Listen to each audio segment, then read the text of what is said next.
Oh iya, record dulu. Oke, ini aku mulai ya. Bismillahirrahmanirrahim. Nah, sebelumnya kita bakal bahas elastisitas ini dari pengertiannya. Apa sih elastisitas itu? Nah, elastisitas itu adalah seberapa besar perubahan kuantitas atau jumlah barang setiap terjadi perubahan harga. Nah, di sini elastisitas itu tujuannya adalah untuk mengukur.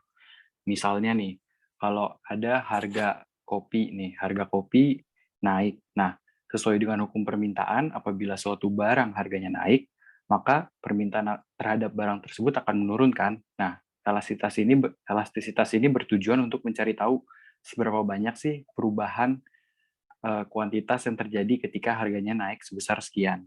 Seperti itu. Sampai sini paham nggak? Kalau paham bisa bilang di chat. Oke, aku lanjut ya. Nah, selanjutnya adalah macam-macam elastisitas. Nah, elastisitas ini secara garis besar ini dibagi menjadi dua, yaitu ada elastisitas permintaan sama elastisitas penawaran. Elastisitas permintaan dibagi lagi menjadi tiga, yaitu ada elastisitas harga, elastisitas silang, sama elastisitas pendapatan. Gitu. Aku lanjut ya. Betul, ini materinya dikit kok, nggak sebanyak kemarin. Nah, yang pertama kita bakal bahas tentang elastisitas harga. Nah, seperti yang udah aku jelasin sebelumnya, kalau elastisitas ini mengukur perubahan kuantitas terhadap perubahan harga. Nah, maka rumusnya bisa kita tuliskan seperti ini. Delta persentase Q per delta persentase P. Jadi ini tuh misalnya gini, harga suatu barang naik 10%, lalu barang tersebut permintaannya turun 20%. Nah, ada yang tahu nggak elastisitasnya berarti berapa?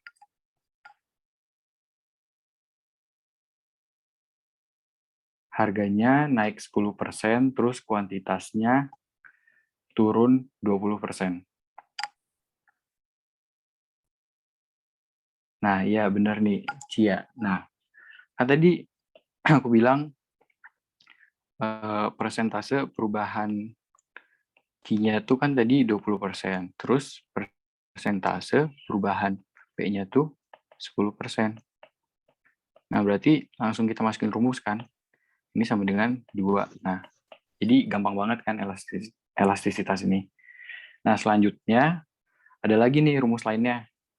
Yang di sini sekarang kita pakai kita pakai perubahan kuantitas saja. Nah, kalau yang rumus kedua ini biasanya di soal itu kayak gini. Ada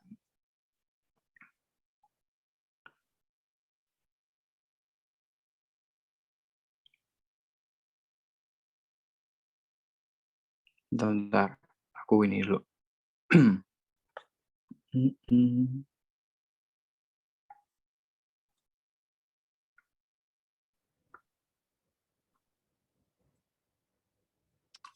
Nah, kalau yang kedua ini rumusnya gini.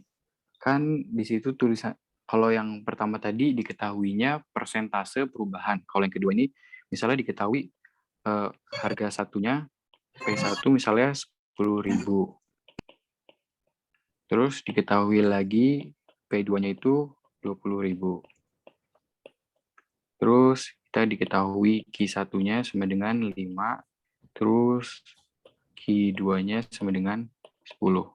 Nah, kalau rumus yang kedua ini, contoh soalnya ini begini. Berarti kan kita nyari nih, delta P-nya berapa? Delta P sama dengan 10.000. Karena kan P2 ini yang 20.000 dikurangi dengan P1 10.000, maka dapat 10.000 kan.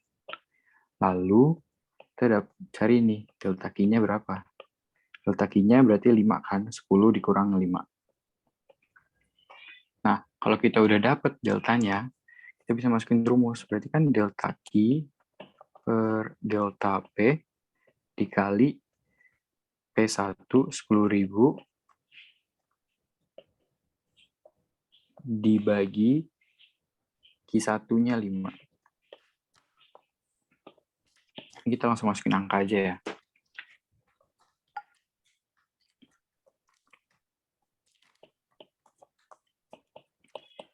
Nah, kebetulan banget nih, hasilnya bagus. Ini bisa langsung kita coret, berarti hasilnya sama dengan 1.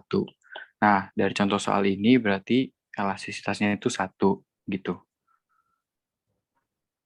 Sampai sini paham nggak tentang rumus elastisitas yang kedua?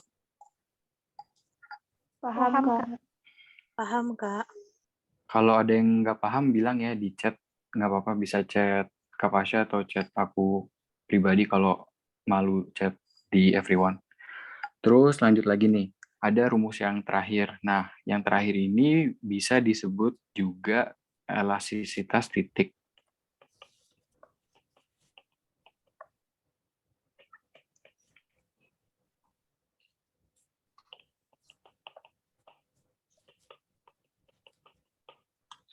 Nah, kalau yang rumus ketiga ini biasanya diketahui fungsi permintaannya. Misalkan, aku pakai ini yang baru. Nah, misalkan diketahui nih rumus persamaan dari permintaannya. QD sama dengan 2P plus 10. Terus diketahui lagi P, oh ya gini, ditanya elastisitas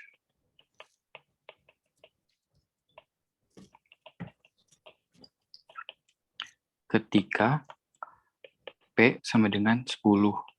Nah, kayak gini, makanya disebut elastisitas titik gitu. Nah, sesuai rumus tadi kan, rumusnya Q aksen dikali P per Q. Ada yang tahu nggak Q aksen itu apa? Mungkin boleh bisa jawab di chat. Turunan, Kak. Nah, iya bener banget, turunan. Nah, berarti kan turunan dari fungsi permintaannya kan. Nah, berarti turunan dari yang ini. Fungsi itu diturunkan berarti jadi Q aksennya kan sama dengan 2. Tahu ya, 2 dari mana? Karena di sini 2P, kalau diturunkan kan berarti menjadi 2. Nah, di sini udah diketahui nih P-nya 10, berarti kita tinggal mencari apa? Kuantitasnya. Kuantitasnya kita cari dengan memasukkan P-nya. Misalnya aku kecepatan bilang ya, 2 dimasukin 10, kan P-nya 10 kan, ditambah 10. Jadinya 20 plus 10, Q sama dengan 30. Nah, kita bisa masukin nih, kita udah dapat semua yang kita perluin buat dimasukin ke rumus. Kita masukin Q aksennya 2 dikali P-nya itu 10 per Q-nya 30. Nah, ini coret-coret berarti dapatnya elastisitasnya sama dengan 2 per 3 gitu. Sampai sini paham?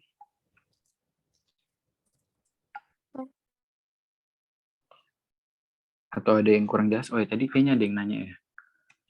Alvin, ini ada yang nanya, Iya. apa namanya yang membedakan 3 rumus itu apa ya, Kak? Maksudnya rumus pertama dipakai pas kapan, kenapa pakai rumus B, kenapa pakai rumus yang ketiga gitu, Kak? Oke. Oh ya, yang mau SS sebentar ya. Nanti juga dikasih kok PDF-nya ini. Aku jelasin yang ini dulu. Nah, tadi udah aku jelasin kan, ketiga rumus ini pada dasarnya menghitung perubahan kuantitas terhadap perubahan harga. Nah, kita pakai rumus ini menyesuaikan dengan apa yang diketahui di soalnya. Kalau rumus pertama, berarti yang diketahui itu perubahan persentasenya. Kalau rumus yang kedua, diketahui nih, kuantitas satunya berapa, kuantitas duanya berapa, P1-nya berapa, Q2-nya berapa. Nah, sedangkan buat yang terakhir ini, diketahui biasanya diketahui ininya persamaannya, persamaan permintaan maupun persamaan penawarannya gitu. Sampai sini tadi yang nanya udah jelas belum? Hairunisa udah jelas? Oke, siap. Iya benar banget, Zel, tergantung soalnya. Oke, tadi yang mau ini SS dulu ya, aku kasih waktu 5 detik. 1, 2, 3, 4, 5. Yang mau SS lagi silahkan. Berarti ini tergantung soalnya gitu yang diketahui apa? Iya, benar banget, Hairunisa. Ini elastisitas ini yang penting kamu hafal konsepnya nih. Tadi kan udah aku jelasin di pengertiannya. Dia mengukur perubahan kuantitas terhadap perubahan harga. Nah, rumusnya ini ada 3, tergantung apa yang diketahui di soalnya. Gitu. Terus tadi ada yang nanya lagi, rumus yang 2, delta Q dapat 5 dari mana? Nah, ya itu. Nah, delta, kalian tahu nih ya, delta itu kan perubahan ya. Delta itu perubahan.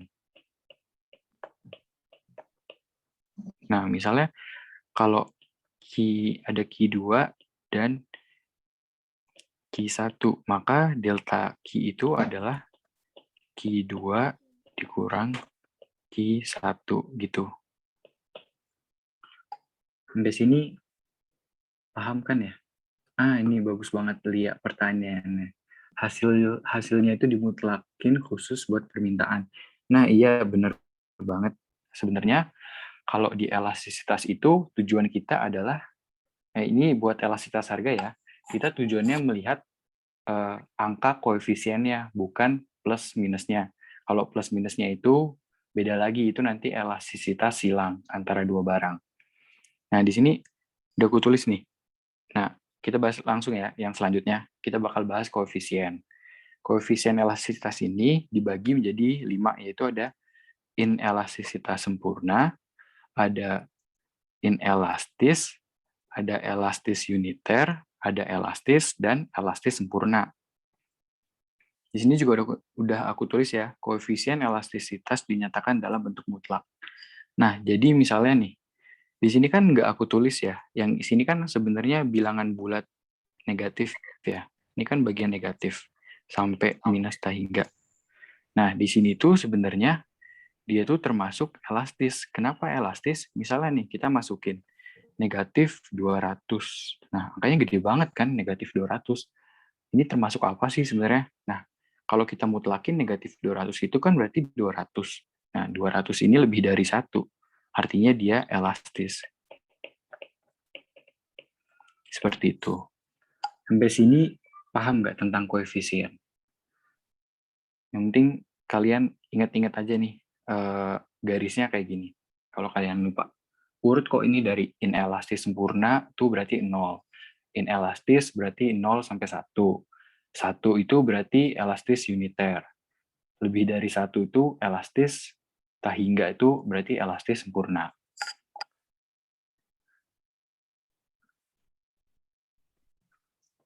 Oh, ini ada lagi akun UI 2022. Nah, pertanyaannya bagus juga ini, nanyain rumus. Nah, sebenarnya yang kamu tanya itu kan 1 per P aksen ya, gini. Rumus, aku tulis di sini deh. Nah, itu sebenarnya tergantung kamu ngerjainnya gimana, dan tergantung yang diketahuinya. Kan kalau misalnya udah diketahui salah satu fungsi, itu bisa dibolak-balik, bisa dijadiin P di ruas kanan, bisa dijadiin P di ruas kiri. Misalnya seperti ini. Bentar ya. Kan tadi rumusnya Q aksen dikali P per Q. Nah, ini bisa juga ditulis P aksen dikali Q per P. Atau juga bisa ditulis 1 per P dikali P per Q. Gini. Nah, ini tuh sebenarnya sama aja.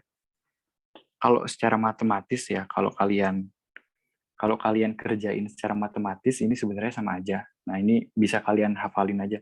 Kalian sebenarnya cukup, kalau aku ya, aku cukup ngafalin, aku cukup inget yang ini aja. Nah, sisanya tuh bakal kayak ngikutin gitu loh. Dan juga yang ini tuh, bentuk yang ini tuh jarang dipakai di soal. Biasanya yang soal tuh cukup bisa dikerjain pakai yang ini aja. Seperti itu.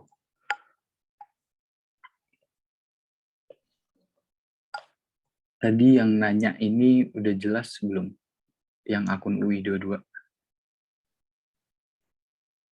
Oke, siap.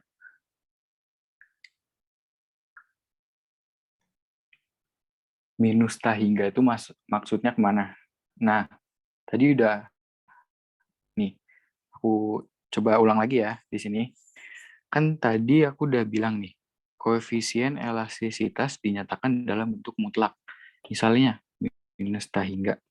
Dimutlakin, hasilnya berapa? Tak hingga dong. Tak hingga itu berarti apa? Elastis sempurna. Seperti itu.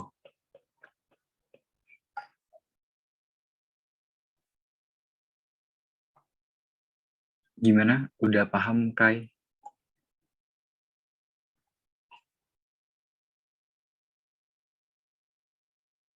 Kalau udah paham, bilang ya. Kalau soalnya mau aku lanjutin lagi ke next slide. Oke, yang mau di SS, aku tungguin. Gimana ya? Oke, gini aja. Aku hitung sampai 3 ya. 1, 2, 3.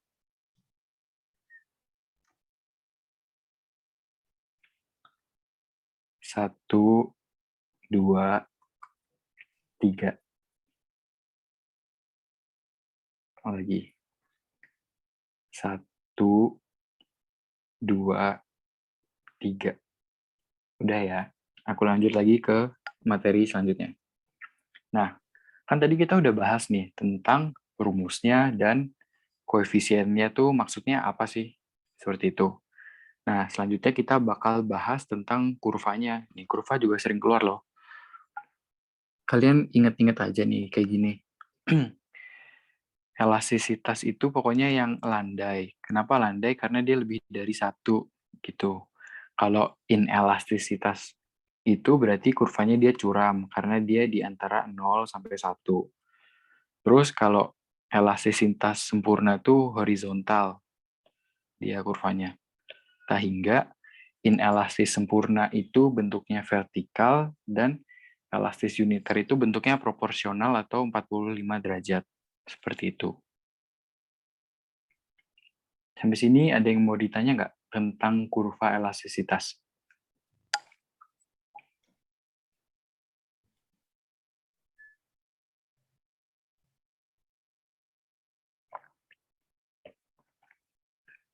Oke, aku lanjutin lagi ya. Nah, di sini aku juga udah ngasih notes lagi nih. Sesuai, apa ya namanya? Kan ini kan kurva elastisitas harga. Elastisitas harga itu termasuk dalam elastisitas permintaan, makanya dia kurvanya bergerak dari kiri atas ke kanan bawah. Seperti ini. Gitu. Dari kiri atas ke kanan bawah.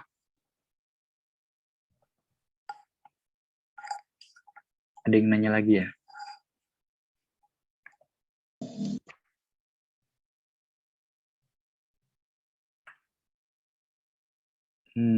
Kurva ini gunanya untuk apa?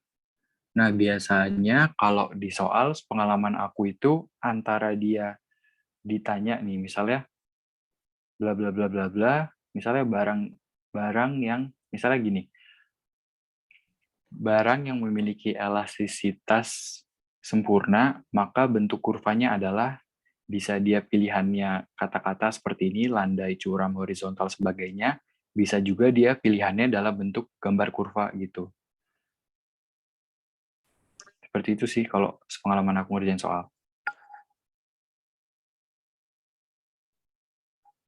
Iya, bener banget Vina. Terima kasih.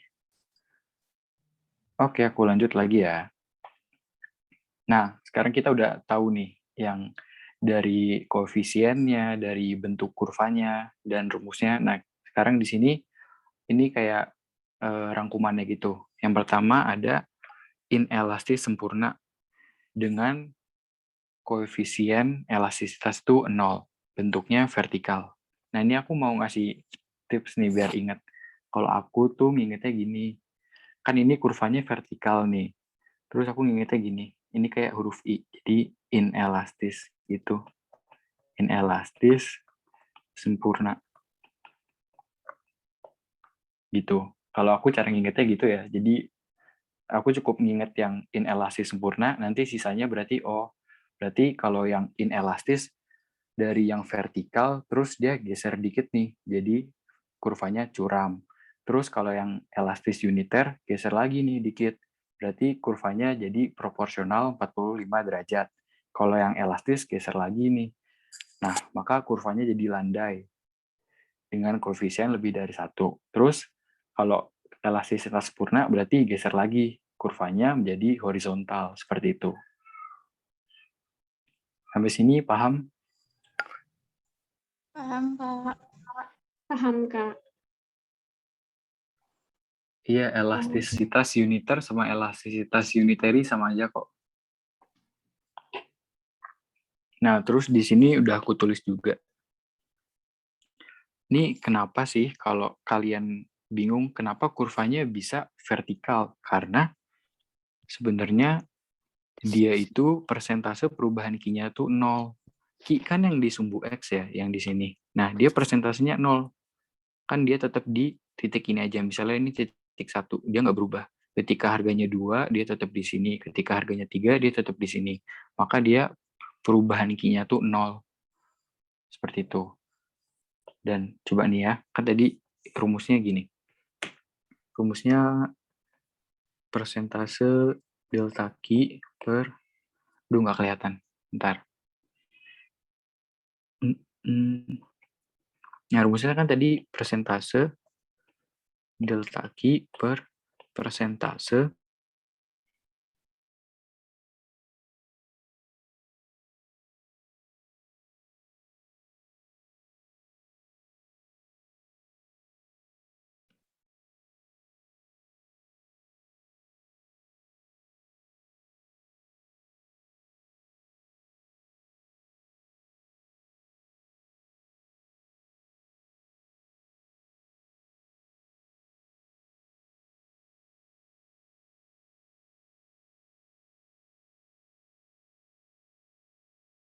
Halo?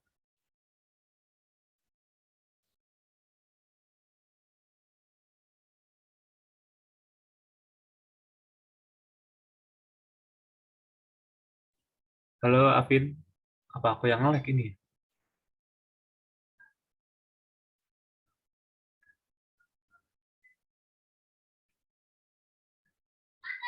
Oh, nggak ada suaranya.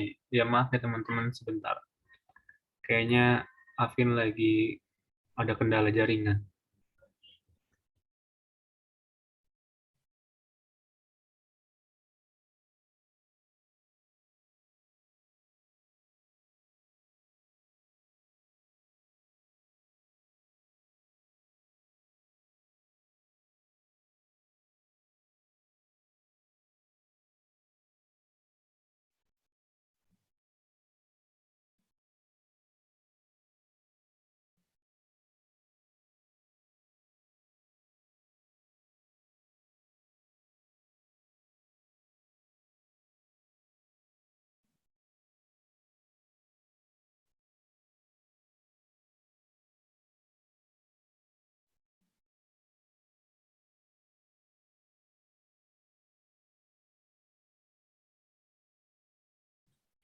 Bentar ya, teman-teman.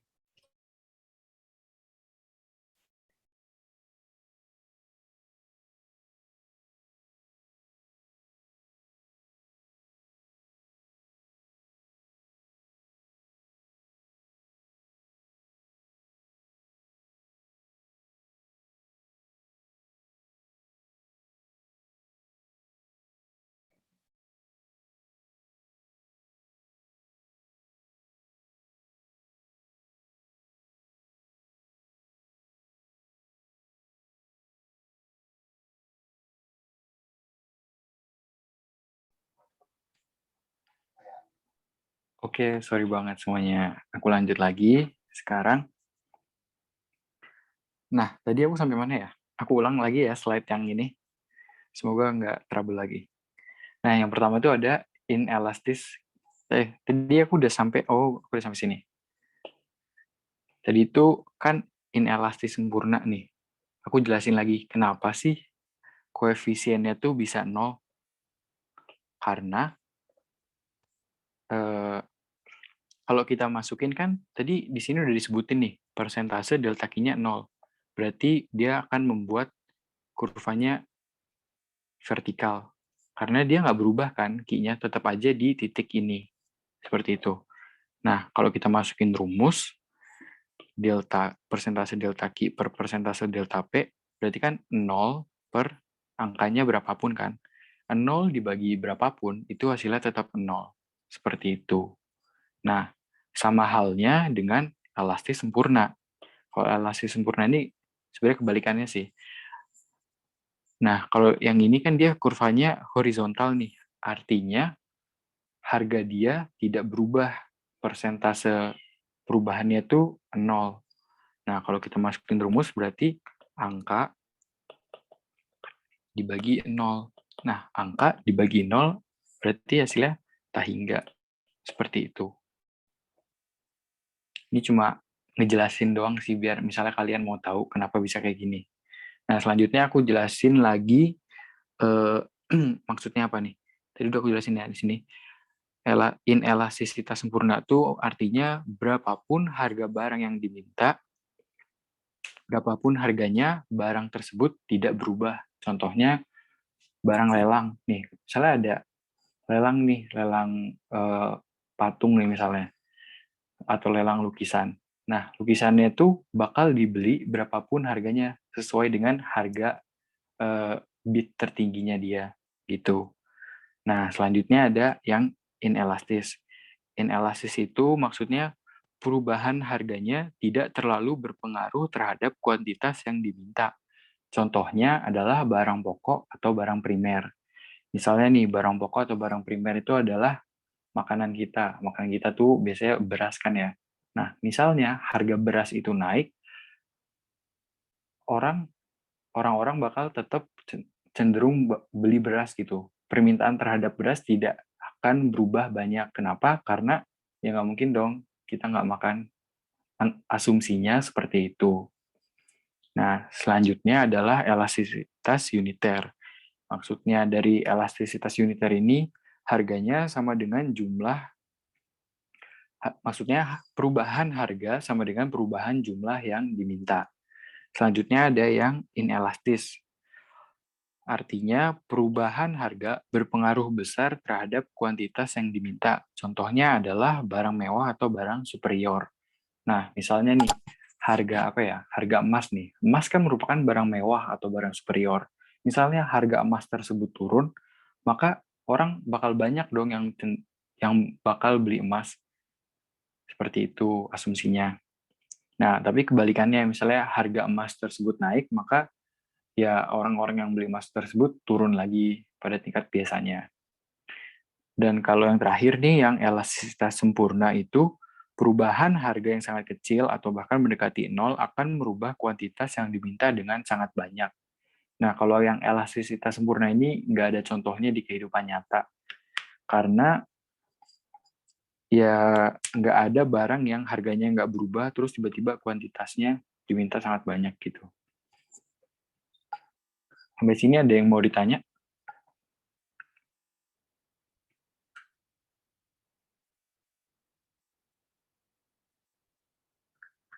Oke, paham ya. Ini misalnya kalau mau SS, aku hitung sampai 3. 1, 2, 3. Oke, aku lanjut ya.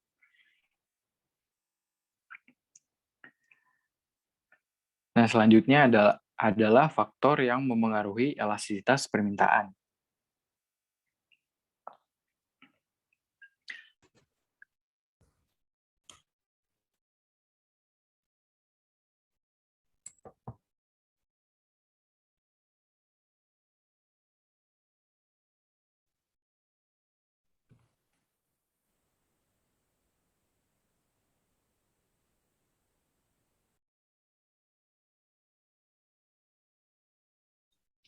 Halo?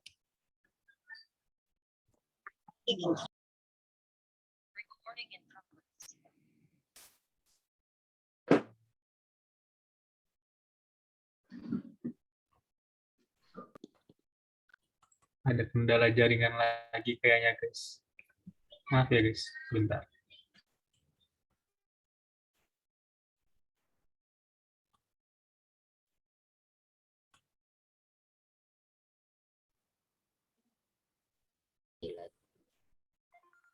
Boleh dilanjut lagi. Halo, halo. Oh, sorry. Tadi masih di mute. Halo. Halo, kedengeran. Oke. Sorry banget ya, trouble. Kayaknya emang jaringannya lagi jelek. Lagi hujan soalnya. Oke, aku lanjut lagi. Maaf, sekarang pakai laptop aja. Nah, yang pertama tuh adalah, aku gini aja ya, biar bisa dipakai mouse. Yang pertama itu adalah tingkat substitusi. Nah, tingkat substitusi ini. Tingkat substitusi. Maka di sini aku tulis semakin banyak substitusi sebuah barang,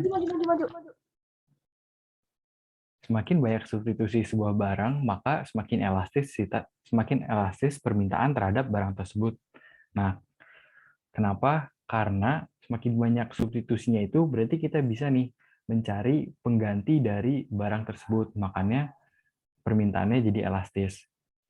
Seperti itu. Nah, selanjutnya adalah tingkat pendapatan. Semakin tinggi pendapatan seseorang, maka elastisitas permintaannya juga semakin tinggi. Seperti itu.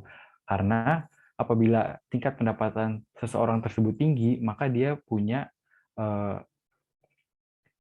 kemampuan untuk membeli barang tersebut dengan lebih banyak. Seperti itu. Selanjutnya adalah jumlah pemakai. Semakin sedikit jumlah pemakai barang tersebut, maka semakin elastis permintaannya. Karena kalau sedikit itu berarti kan apa ya namanya?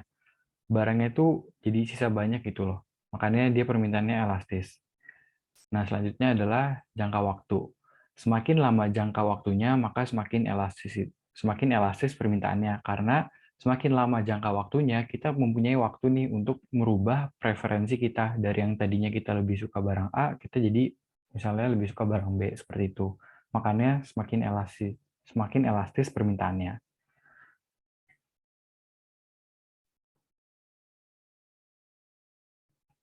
Aku lanjut ya.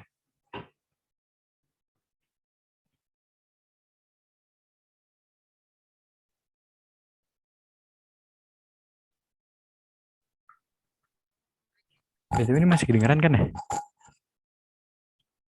Masih, Kak. Oke, siap-siap. Aku jadi takut kalau trouble lagi. Nah, selanjutnya kita bakal bahas tentang elastisitas silang. Elastisitas silang itu adalah elastisitas yang mengukur perubahan kuantitas suatu barang akibat perubahan harga barang lain. Nah, jadi dalam elastisitas silang ini ada dua barang nih, misalnya barang X dan barang Y.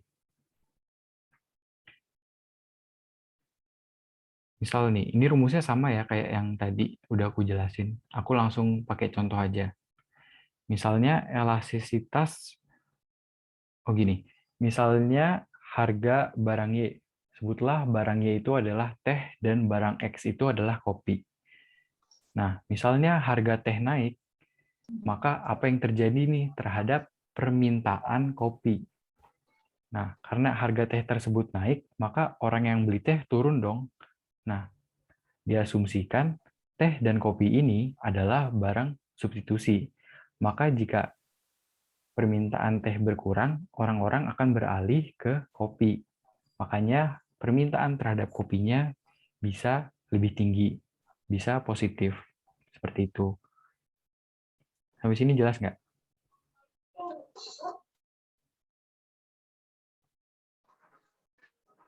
Oke. Nah, ini tadi aku pakai contoh substitusi ya. Berarti yang substitusi ini udah paham. Ketika PY-nya naik, QX-nya juga naik. Seperti itu. Contohnya adalah teh dan kopi, terus misalnya juga ada daging dan telur. Ini ada yang nanya ya? Apa gimana? Aku dengar suara-suara orang.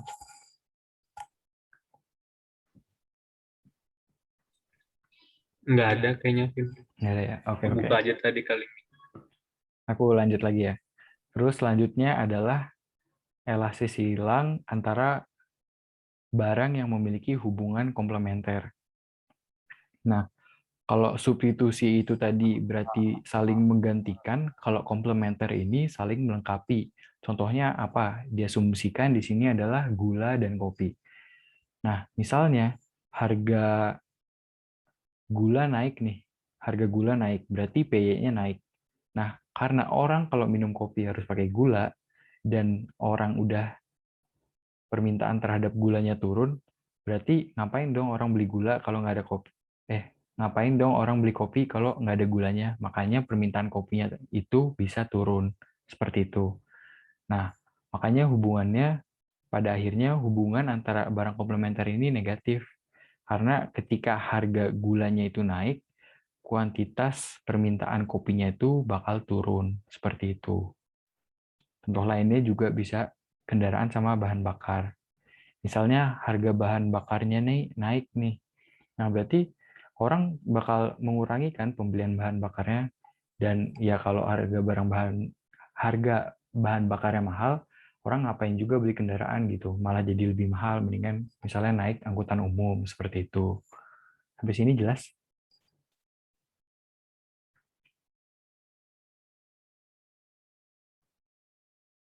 Oh ya, tadi PDF-nya di awal udah aku share ya, itu di-share lagi sama Kak Pasha. Mungkin yang telat masuk bisa dilihat PDF-nya. Aku lanjut ya. Nah, selanjutnya adalah elastisitas permintaan yang terakhir itu adalah elastisitas pendapatan. Elastisitas pendapatan itu mengukur perubahan pendapatan terhadap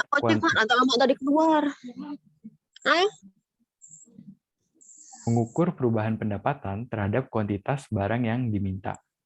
Kita bisa tuliskan elastisitas pendapatan itu EI atau elastisitas income. Nah, kalau yang tadinya kita tulis harga nih, persentase delta P, tapi sekarang kita nulisnya persentase delta I atau persentase atau perubahan pendapatan kita.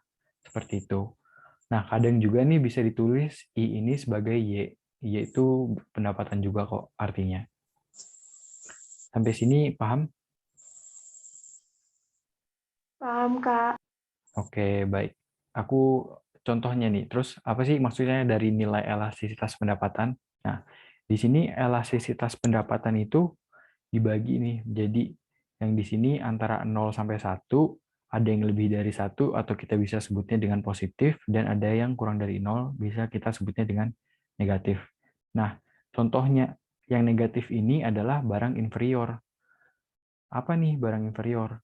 Barang inferior itu adalah barang yang ketika pendapatan kita naik, maka permintaan kita terhadap barang tersebut turun. Aneh ya? Kenapa sih kok harga barangnya, kok pendapatan kita naik, tapi permintaan terhadap barang tersebut menurun? Harusnya naik kan? Nah, inferior ini adalah barang yang kebalikannya dari superior. Kalau superior itu barang mewah, berarti inferior ini bisa kita bilang tuh kayak barang bekas atau yang barang yang kualitasnya jelek gitu. Misalnya kalau sebelumnya kita, atau juga misalnya gini, kalau misalnya kita lagi susah nih, pendapatan kita dikit, kita cenderung makan Indomie terus gitu, makan mie instan.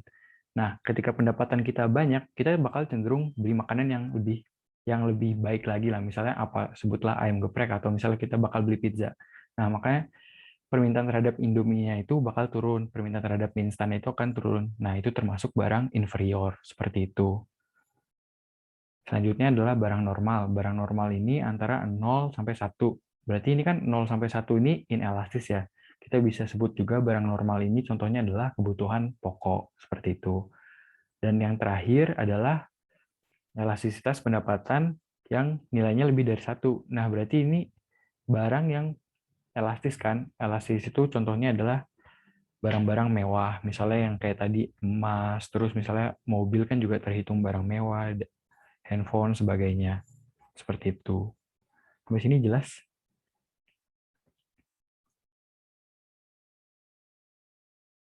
Jelas, Kak.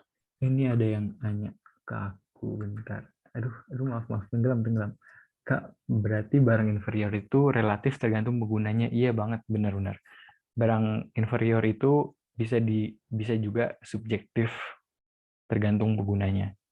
Tapi biasanya sih kalau di soal cuma disebutin barang inferior aja, nggak contoh barangnya apa. Jadi kalian cukup ingat aja kalau barang inferior itu elastisitas pendapatannya negatif. Seperti itu. Udah jelas ya yang tadi nanya ke aku. Barang elastis itu pasti superior. Iya, karena dia tuh ketika harganya berubah dikit, permintaannya berubah banyak gitu. Contohnya itu adalah barang-barang mewah dan superior. Ada lagi yang mau ditanya?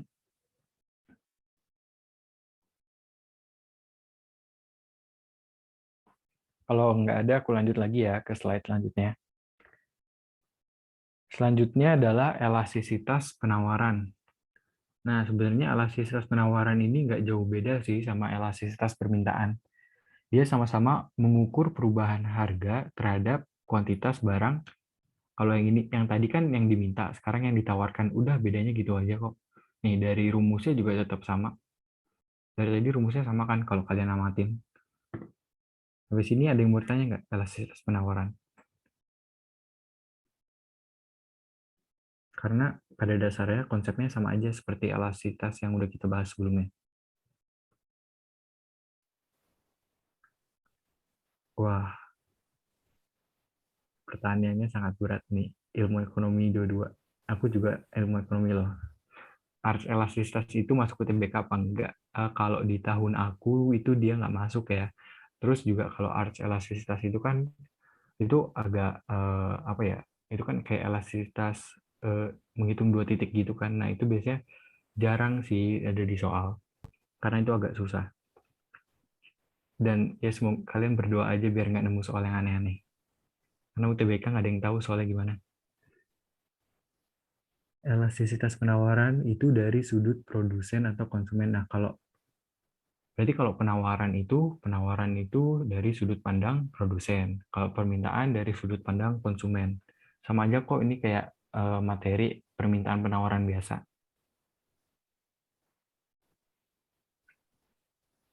Oke, aku lanjut ya. Nah, selanjutnya karena pada dasarnya sama semua, kita langsung bahas faktor yang mempengaruhi elastisitas penawaran.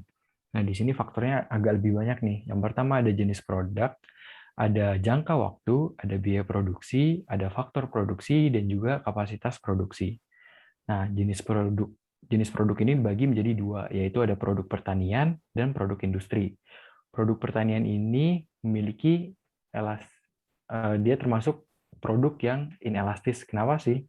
Karena produk pertanian ini kita susah ya ngaturnya. Misalnya lagi musim padi. Nah, misalnya kita panen nih, dan terus ya kita nanamnya segini, kita panennya tanggal segini, dan kita jualnya segini. Nah, itu tuh susah untuk diubahnya. Kan nggak mungkin kita tiba-tiba nanamnya jadi dikit, atau kita tiba-tiba panennya sebagian aja, kan nggak mungkin kan. Nah, makanya dia tergolong barang yang inelastis, seperti itu.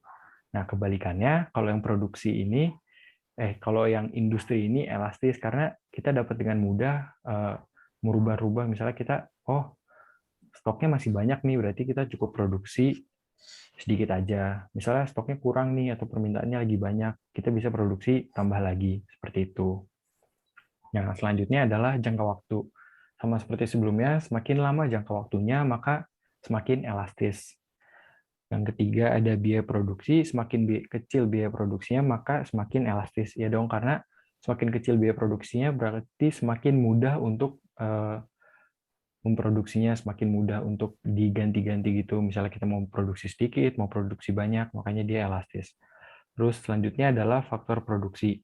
Semakin langka bahan bakunya, maka semakin inelastis. Benar dong, karena ya misalnya apa ya yang langka bahan bakunya? Misalnya adalah sebuah produksi yang bahan bakunya itu langka. Ya mau nggak mau, dia bakalan susah untuk merubah-rubah penawarannya, bakal cenderung segitu-segitu aja. Seperti itu. Hah? Yang terakhir adalah Bintang kapasitas 995. Yang terakhir adalah kapasitas produksi. Semakin penuh kapasitas produksinya itu semakin inelastis. Kenapa sih bisa inelastis? Karena semakin penuh itu berarti tandanya produksinya itu udah efisien, makanya dia susah untuk diubah-ubah.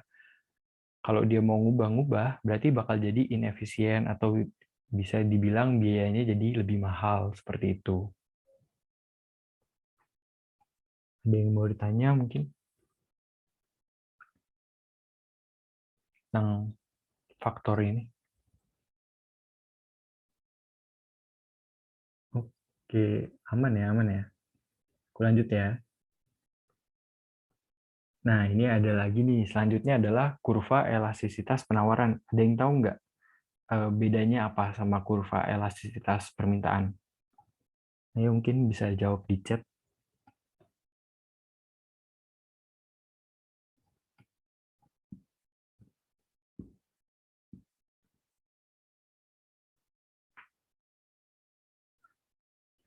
Kapasitas produksi hubungannya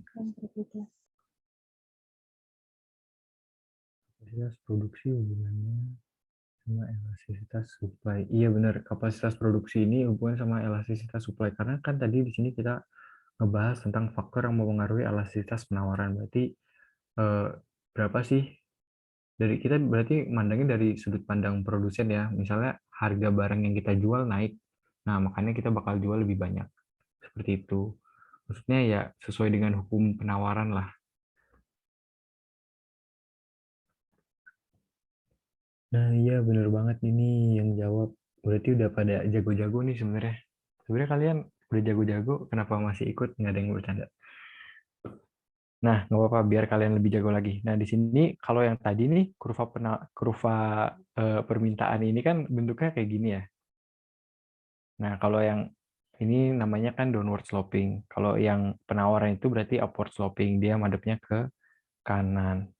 Nah, cuma beda di sini sih, yang kalau yang sebelumnya tadi bergerak dari kiri atas ke kanan bawah, kalau yang ini dari kiri bawah ke kanan atas. Gitu.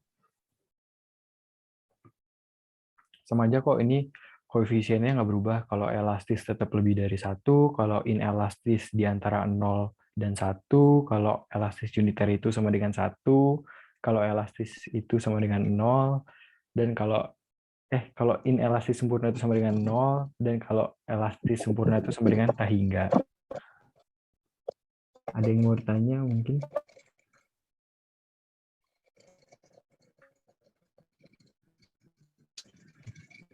Bercanda guys, biar seru aja belajarnya. Karena diem-diem nih aku jadi bingung harus ngapain.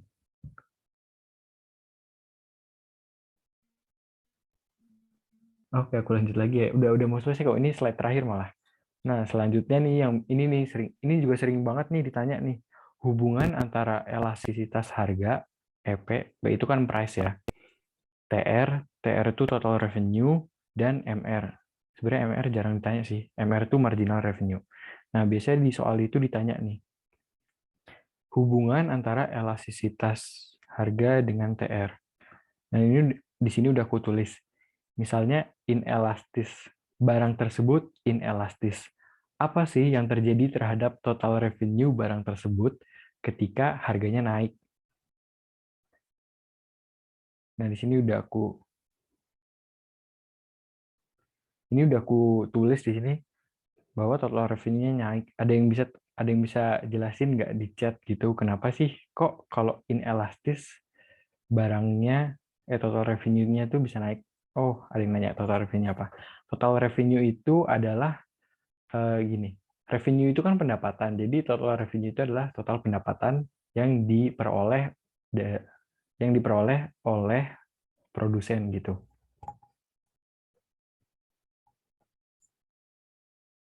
Udah nih, aku jelasin ya. Kenapa sih ketika barang tersebut inelastis, total revenue harganya naik, total revenue naik karena ya kita bakal tetap cenderung beli barang tersebut gitu. Perubahan harganya lebih besar daripada perubahan permintaannya. Makanya total revenue-nya bisa naik. Nah, sebaliknya nih, kalau yang elastis, ketika harga barangnya naik, total revenue malah turun. Aneh dong, kok harganya naik, total revenue malah turun. Nah, kenapa sih bisa gini? Karena barang yang elastis itu memiliki perubahan kuantitas lebih besar daripada perubahan harganya. Misalnya nih, harga emas, aku pakai contoh emas lagi ya, karena emas kan barang mewah. Ketika harga emas naik, itu yang beli bakal turun. Yang beli bakal turun banyak gitu. Makanya total revenue-nya bisa turun. Nah, sebaliknya misalnya harganya turun, total revenue bisa naik. Kenapa?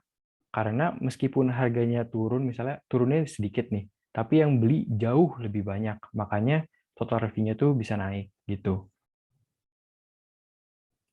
Nah, selanjutnya di sini kalau elastis uniter itu kan uniter 45 derajat proporsional. Nah, itu dia sama aja. Misalnya dia naik, total revenue tetap segitu. Misalnya dia turun, total revenue juga tetap segitu-segitu aja. Dan kalau marginal revenue ini kita melihat, ini kan positif ya. Positif dari mana sih positif ini? Kita lihat dari hubungan price dengan TR-nya. Di sini kan naik. Terus di sini TR-nya juga naik. Ketika di sini price-nya turun, di sini juga turun. Berarti kan positif ya hubungannya. Nah, kalau yang elastis ini hubungannya negatif. Harganya naik, total revenue turun.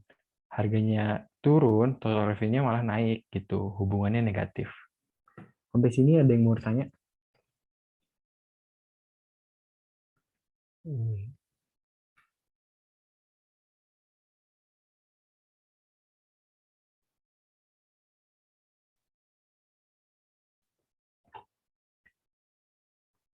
Oh, misalnya ini ya, tadi ada yang nanya, contoh, jelasin lagi tentang contoh inelastis. Nah, contoh inelastis itu kan misalnya barang pokok nih. Nah, kalau barang pokok harganya naik nih, kita bakal tetap beli barang tersebut. Nah, karena inelastis, persentase perubahan harganya lebih besar daripada perubahan permintaannya, maka total revenue dari produsen itu tetap bakal bisa naik gitu loh. Masih kurang jelas nggak?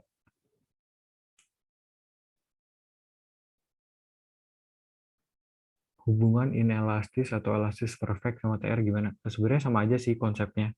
Tapi kan karena itu perfect berarti apa ya? Ya naik, cuma naiknya berarti naiknya baik banget gitu. Misalnya kalau turun berarti turunnya baik banget gitu sih.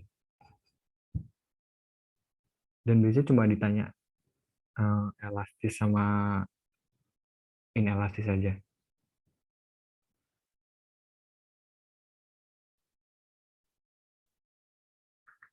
Bentar, tadi kayaknya ada yang nanya deh. Maaf ya, misalnya ada yang nanya terus chatnya tenggelam, mungkin bisa chat lagi. Iya, nanti recordnya di-share kok sama yang tim TK-nya. Kenapa kalau harganya turun, permintaannya ikut turun? Enggak kok, permintaannya enggak turun. Misalnya yang inelastis, harganya turun. Enggak. Di sini kita bahas elastisitas harga. Jadi sudut pandang itu gimana ya? Kan ada barang nih. Barang tuh total revenue ini dari sudut pandang produsen. Terus price ini kan dari sudut pandang konsumen. Misalnya sebuah barang harganya turun. Maka konsumen nih, kita sebagai konsumen bakal beli barang tersebut kan. Nah, di sini kalau yang inelastis, pembelian kita terhadap barang tersebut nggak akan berubah banyak. Makanya ketika harga barang tersebut turun, total revenue yang didapatkan oleh produsen juga turun karena pembeliannya nggak berubah, tapi harganya turun lebih banyak seperti itu.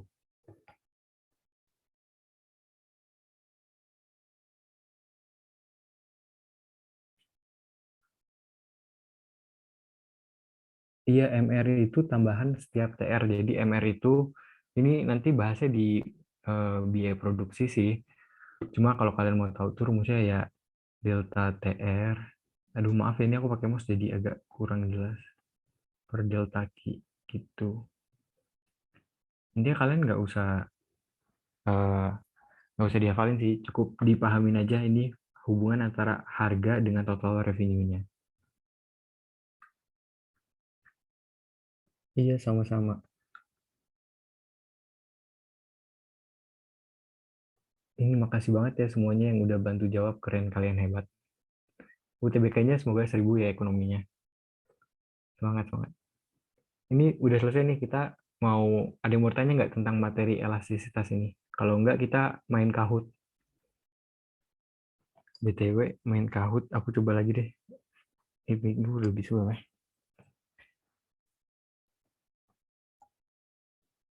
Udah, kayaknya semangat banget nih main Kahoot. Oke deh, aku langsung main. Kita langsung main Kahoot aja ya. Oke.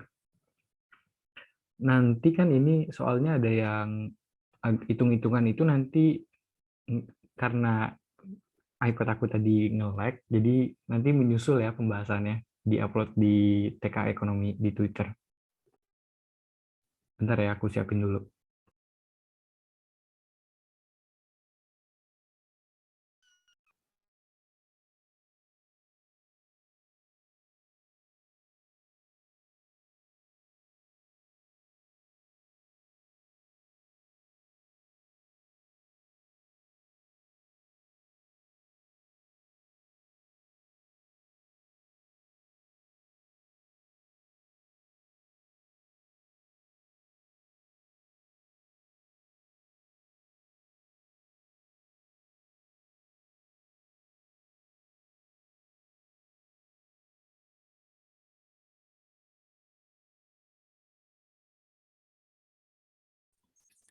Halo, Afin. Jangan nge-lag lagi. Aman, aman, aman. Bentar, bentar. Maaf, agak gaptek Oh, aman. di main Kahoot. Oke, santai. Pelan aja. Kayaknya udah bisa. Nah, bentar ya. Udah. Aku share screen dulu.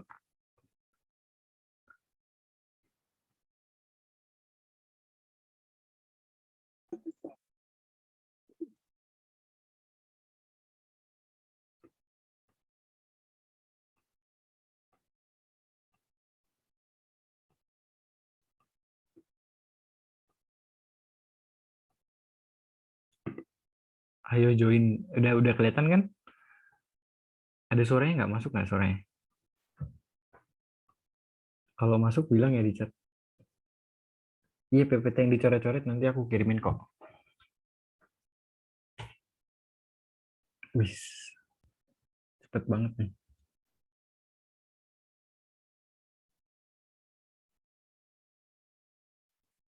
Link Kahoot. Link Kahoot itu tinggal kamu buka nih yang www.kahoot.it. Terus kamu masukin pinnya ini yang 218. Kayak gitu. Iya, PPT yang dicoret-coret nanti diupload di Twitter. Tapi sabar ya, soalnya kan ini kita masih masih dalam Zoom, jadi belum bisa diupload sekarang.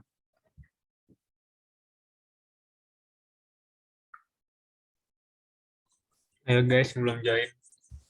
Yang nggak ngerti caranya, tinggal ini aja ya ke ke Google kemana gitu, play.kahoot.it, terus kamu masukin game pinnya.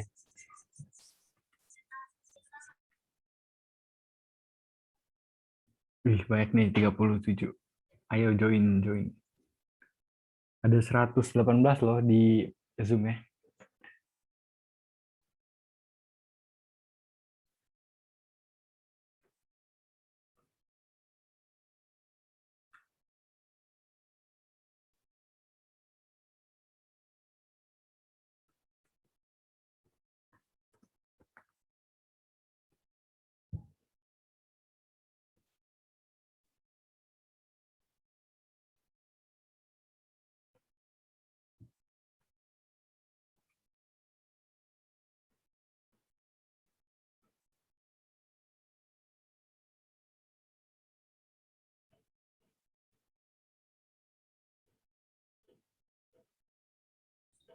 Untuk recordan nanti di-upload di YouTube, cuman ya mungkin agak lama ya, ditunggu aja.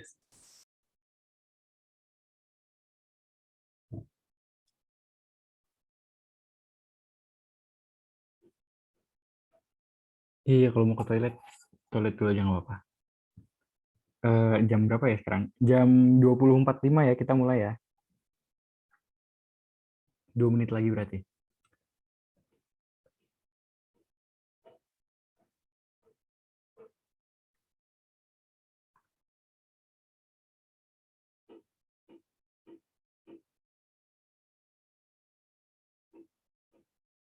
Iya, nggak apa-apa, Mi, ditungguin, Mi.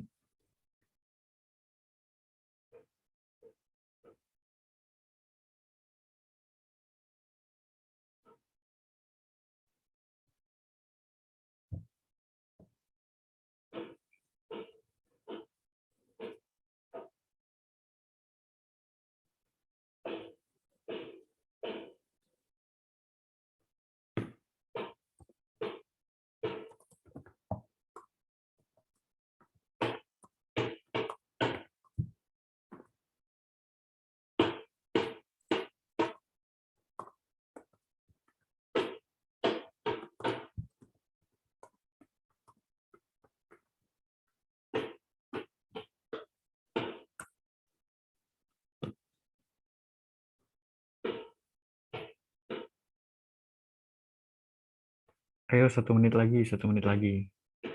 Wih, rame banget nih. 1 menit lagi, ayo semangat.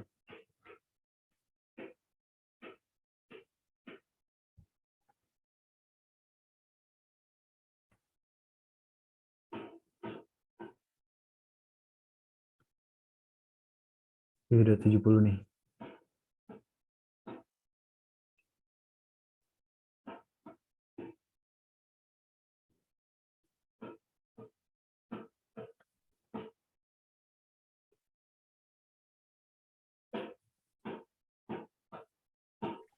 Udah 24.5, aku mulai ya. Ada lagi nggak yang mau join?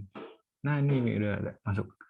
Ada lagi. Kalau ada yang mau ditungguin, bilang di chat. Oke, satu lagi nih. Aku tungguin. Tambah semenit kali, Kak. Oke, tambah 1 menit. Masukin kodenya itu kalau kamu buka websitenya itu langsung muncul kok, langsung tinggal masukin kode gitu.